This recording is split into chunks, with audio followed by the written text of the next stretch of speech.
Je suis pour empêcher l'Iran très simplement d'avoir une arme nucléaire.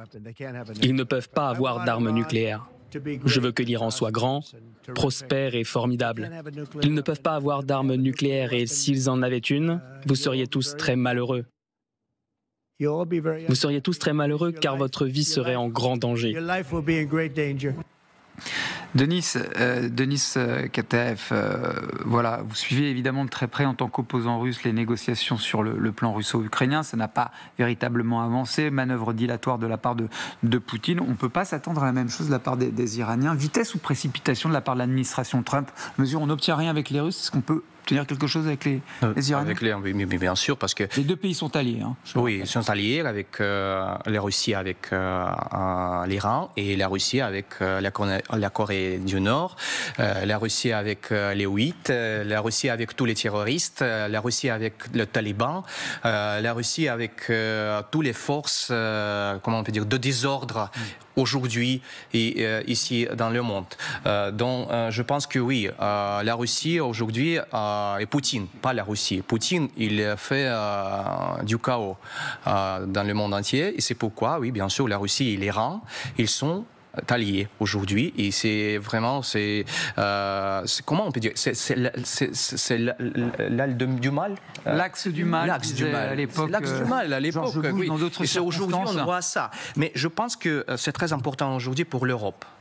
Pour l'Europe, c'est le moment très important parce que l'Europe doit répondre à la question quel levier l'Europe a-t-elle pour pousser Poutine a accepté un cessez-le-feu immédiat sans condition. Et ben justement, Denis, on va poser la question à Thomas Herman qui vient d'arriver sur ce plateau, parce qu'en effet, on parlait de Witkoff, vous soulevez la question cruciale. Je le disais, Witkoff, il a rencontré 3 fois Poutine. Est-ce qu'il y a un lien à faire entre l'aide que pourrait apporter la Russie aux États-Unis sur le dossier iranien et en échange de concessions majeures que pourrait lui faire effectivement Trump à Poutine? On est quand même sur un club de 9 pays possesseurs de l'arme nucléaire. Décrivez-nous les enjeux, qui la possède et quels en sont les enjeux?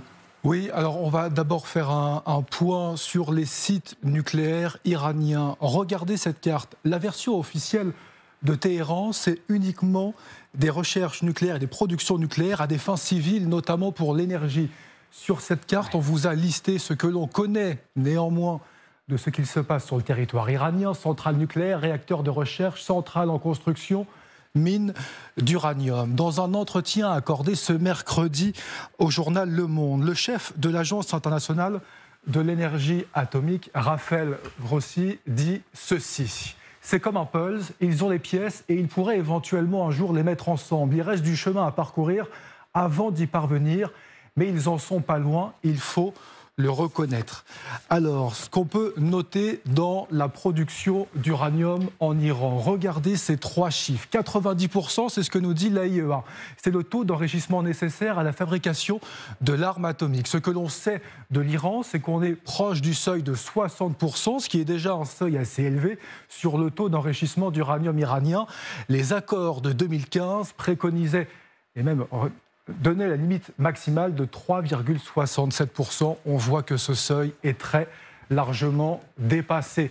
Alors, certains experts nous disent que l'Iran produit maintenant chaque mois quasiment assez d'uranium enrichi à 60% pour construire une arme nucléaire si jamais le taux s'approchait des 90%. Vous parliez du fameux club des 9. Le voici, ce club des 9. Nous avons en premier, bien sûr, la Russie avec plus de 4000 ogives, suivi des États-Unis avec plus de 3500, la Chine avec 600 ogives, le Royaume-Uni avec 225 et la France avec 290.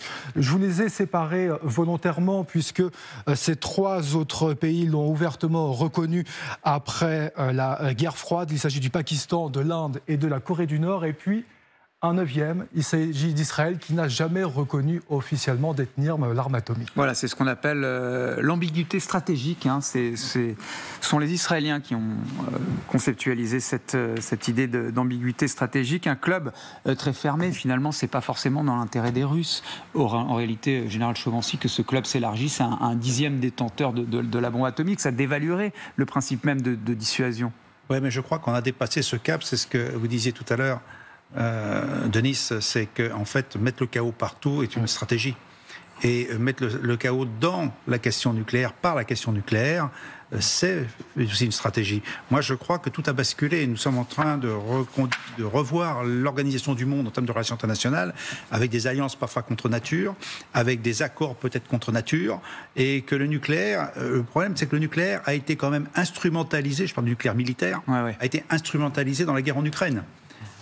Parce qu'on a eu un fil rouge russe sur la question et qu'en permanence, on a quand même compris que les Américains ne voulaient pas entrer vraiment en opposition avec la Russie sur le terrain à cause de cette arme nucléaire. Donc l'arme nucléaire est devenue finalement une arme aussi, pas d'emploi physique, mais d'emploi psychologique. Et les Iraniens, dans cette affaire-là, peut-être jouent aussi une carte. Et je ne vois pas les Russes aujourd'hui, finalement, ne pas soutenir, je dirais, la dissémination du chaos. Oui. Au contraire, pour embêter tous les autres. Maintenant, je ne vois pas trop comment tout ça va se terminer, puisque si Donald Trump n'accepte pas que l'arme nucléaire soit en dotation en Iran, ça veut dire que pour quelqu'un qui a toujours dit qu'il était contre la guerre, qui serait capable de frapper, qu'il a mis au large de l'Iran 2 groupes aéronavals, un certain nombre d'avions furtifs capables de transporter finalement des bombes susceptibles d'aller très profondément dans le sol pour détruire les installations, ça fait quand même une mise en route d'une forme guerrière. Et moi, je le dissocierais peut-être de la Russie. Moi, je verrais plutôt un rapport de sécurisation d'Israël. C'est un peu mon avis différent. On va évidemment c'est 2 choses différentes. On intègre tout, mais je pense que là, la problématique, c'est plutôt la protection d'Israël face à l'Iran. Vous pensez bien qu'on y va tout droit. Je voudrais qu'on regarde quand même ces images-là. Elles viennent de nous parvenir. Bon, l'idée, avant l'option armée, c'est peut-être de privilégier la diplomatie. Je voudrais qu'on écoute Abbas Araghchi. Abbas Araghchi, c'est le ministre des Affaires étrangères iranienne. Il est vraiment très très impliqué et vous allez voir. Écoutez bien ce qu'il dit. On va réagir juste après. Il parle de discussions indirectes. Nous n'aurons que des négociations indirectes pour l'instant. La raison est claire, en raison des sanctions du gouvernement américain, des pressions économiques exercées par le gouvernement américain et de la pression maximale qui nous impose, nous ne pouvons pas entrer en négociation directe avec lui. Cependant, la voie diplomatique reste ouverte. Les négociations indirectes n'ont rien d'étrange ni de compliqué. Michel Derzhansky, très important le distinguo à faire entre négociations indirectes et négociations directes. Les négociations directes, généralement, elles sont plus liées à la notion d'ultimatum. Les négociations indirectes, ça laisse entendre qu'on est peut-être dans une forme de manœuvre dilatoire, que les Iraniens auraient l'intention de prendre un temps infini afin de ne pas aboutir. Je rappelle qu'il y a le mécanisme du snapback, qui sont ces sanctions que les Nations Unies doivent appliquer à l'Iran. Elles expirent en octobre. En octobre, elles pourraient reprendre l'idée des Iraniens. Ce serait ça, justement, par des négociations indirectes, d'étendre infiniment le temps de telle sorte à finalement être gagnant-gagnant, c'est-à-dire ne pas vraiment négocier, mais en même temps échapper à toutes les sanctions, même celles des Nations Unies. Je ne vois pas comment ils peuvent échapper aux sanctions. Ce que je crois, c'est qu'il faut prendre conscience que la nature du terrain a changé profondément depuis le 7 octobre.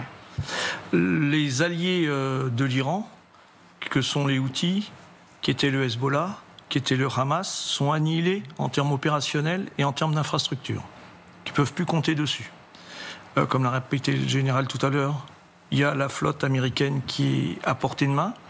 La question pour les Russes aujourd'hui, ce serait de pouvoir effectivement, dans le conflit avec l'Ukraine, eux en tant qu'agresseurs, il faut le rappeler, la Russie, pourraient négocier avec les Américains pour leur donner un coup de main en termes d'influence sur l'Iran. Pourquoi ? Pas uniquement par générosité, parce que tout simplement, il ne vous a pas échappé que pas loin du territoire russe, il y a un conflit entre l'Azerbaïdjan et l'Arménie. Et un des alliés israéliens, c'est l'Azerbaïdjan. L'Azerbaïdjan, ça réduit par 3 la distance, voire plus, entre Israël et l'Iran. On est à 400 km, on n'est plus à 4000 km. Autrement dit, une intervention rapide, fracassante, elle est possible. Je vous rappelle qu'il y a 3 semaines, les Américains ont livré les bombes nécessaires aux Israéliens. C'est pas pour Gaza, d'accord ? Aujourd'hui, ils les utilisent pas pour Gaza. C'est fini. Donc, ils les utiliseront probablement là-dessus. Et enfin, il faut rappeler que la grande bataille, le grand schisme dans le monde musulman entre sunnites et chiites existe toujours.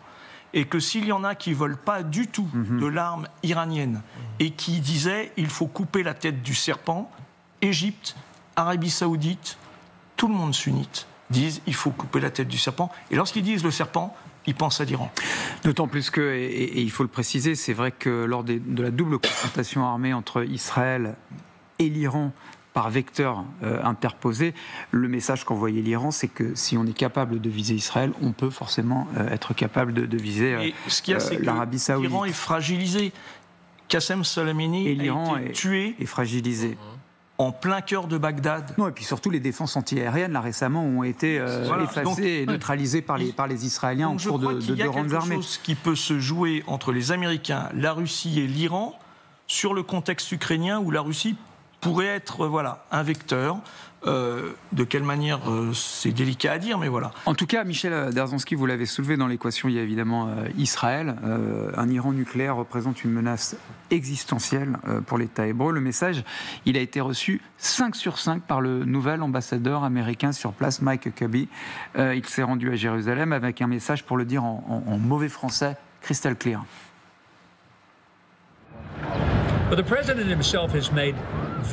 Le président lui-même l'a clairement indiqué, l'Iran ne possédera jamais l'arme nucléaire. Il ne se mettra pas en position de menacer la paix, non seulement d'Israël, mais de tous les peuples du monde. Général Chauvency, la plupart des experts, et d'ailleurs même le patron de l'AIEA le disent, on est à peine à un an et demi avant le premier essai nucléaire iranien. Vous le confirmez, et en quoi c'est en tout cas quelque chose qui est un game changer, pour le redire en mauvais français, mais qui serait l'ordre du bouleversement si les Iraniens procèdent à leur premier essai? Déjà, avoir une arme nucléaire et le vecteur capable de la porter. Et donc l'ogive va placer sur ce vecteur. L'ogive et le missile. Ouais. Voilà, c'est les deux vont de pair, l'un va pas sans l'autre, et la capacité d'adapter l'ogive sur le missile. Est-ce qu'il y a une question de technologie?